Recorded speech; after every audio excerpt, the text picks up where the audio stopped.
po ay mag-aayos ngayon ng paninda na pinamili ng aking anak sa Pure Gold. Ayan, ito po yung pinamili ng anak ko. Ayan, Coke Sakto, Sito, ayan, at saka po 2 box. Ayan, hello guys. I'm yours truly, Piana Paz, at welcome po ulit kayo dito sa aking channel. At ngayong araw po ay ito, magdi-display naman po ako ng paninda na pinamili ng aking anak dito sa Pure Gold. Siyempre, ang gamit po namin ulit dito ay ang home credit card. At kung noong pong nakaraan ay kung dalawang punta po namin ng Pure Gold ay nakagamit po kami ng almost 14,000. Ngayon po ay 5,475 na lang po itong halaga na pinamili nitong aking anak. Kasi hindi ko na po naman need na mag-stock pa ng madami, kasi sabi ko nga dito po sa amin ay marami pong nagtitinda ng mga ganitong paninda dito, kaya dikit-dikit na.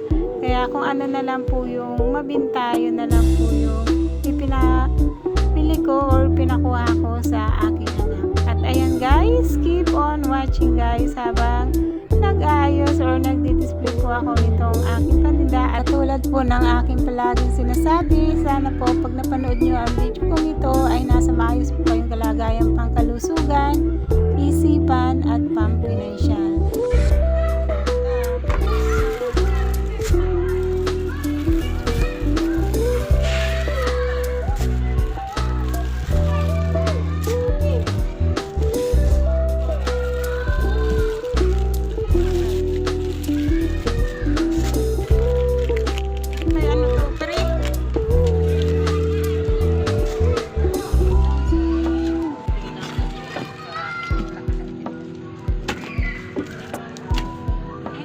Pasok.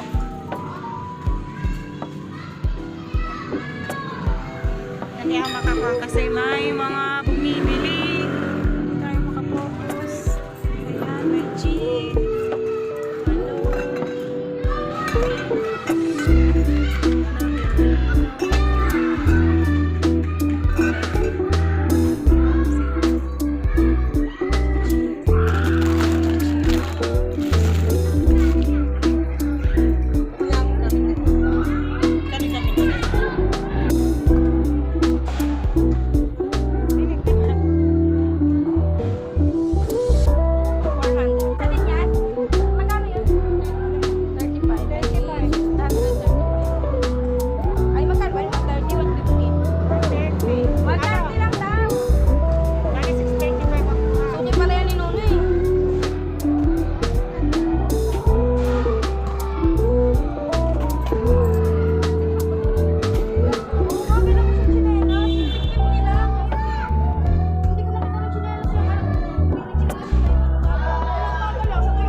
ayan guys, habang nag-aayos po ako nitong aking mga paninda, ito mag-voice over po ulit ako.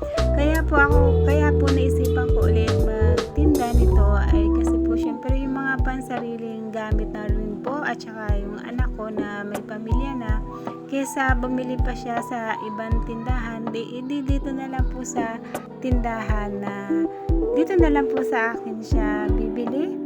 Kaya yan po yung number 1 din na naisipan ko, kaya magtinda po ulit ako ng mga ganitong fast moving product.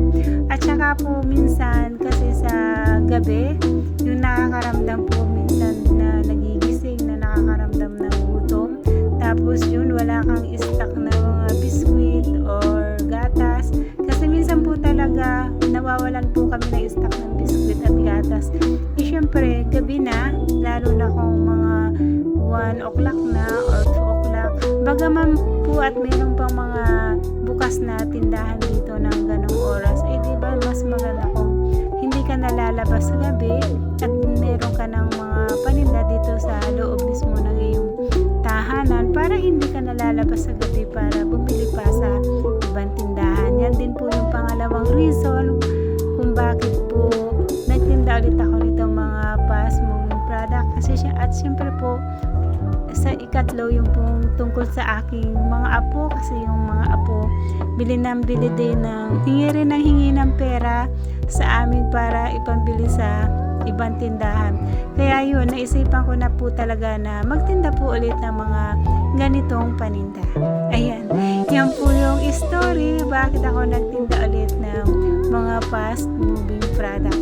Pero sa totoo lang po sa ngayon, kasi sa dami nga po na nagtitinda dito sa amin, dikit-dikit po talaga kami dito. Sa ngayon po talaga hanggang ngayon po ay ang mabinta lang po talaga dito sa aking tindahan ay ano yan, alak at saka po sigarilyo. Yan lang po talagang dalawa na yung mabinta dito sa aking tindahan.